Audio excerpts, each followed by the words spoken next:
Or so they thought. In the great, ever-expanding cosmos of streaming services, a new star was meant to blaze. It was the age of Netflix, of Disney+, of everyone and their grandmother launching a platform to beam content directly into your eyeballs. And into this glorious, chaotic melee strode CNN, the cable news titan, chest puffed out, confidently announcing its own contender, CNN+. It wasn't just another app, oh no, this was pitched as the very future of news itself. A bold, revolutionary leap forward that would redefine how we consume information. It was going to be bigger than Watergate, more essential than your morning coffee, and presumably more addictive than doom scrolling on Twitter at 3 a.m. The promises were, to put it mildly, extravagant. This wasn't just repurposed news clips you could find for free on YouTube. This was premium content. They hired big names, luring them with the siren song of a massive budget and the promise of creative freedom. Chris Wallace, Audie Cornish. Eva Longoria was given a travel show about Mexico. The ambition was palpable. They built state-of-the-art studios. The message was clear: we are sparing no expense. Let's talk about the money, because you cannot truly appreciate the sheer magnificent scale of this disaster without understanding the mountain of cash they set on fire. The initial investment was a reported $300 million. $300 million. The long-term plan involved pouring $1 billion into the service over its first few years.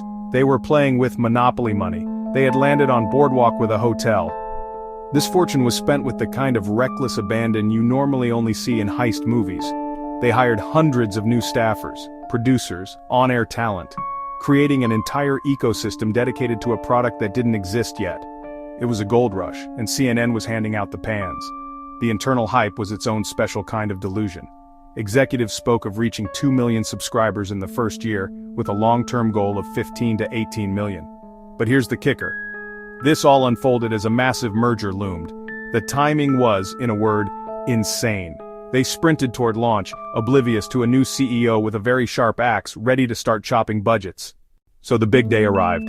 CNN Plus launched into a world already drowning in streaming options: Netflix, movies, Disney Plus, superheroes and cartoon mice, HBO Max, prestige dramas, about a dozen other services.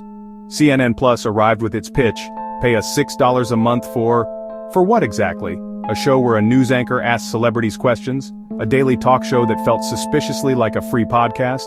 The value proposition was, to be charitable, murky. The public's reaction, a confused, collective shrug.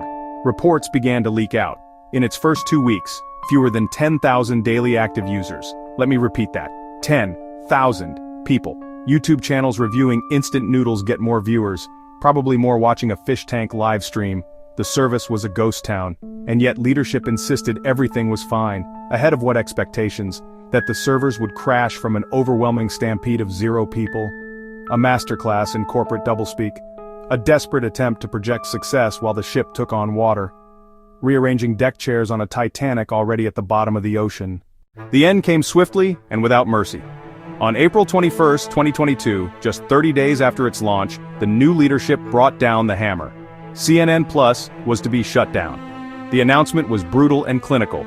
It was a corporate execution. Hundreds of employees, many who had just uprooted their lives, were suddenly out of a job.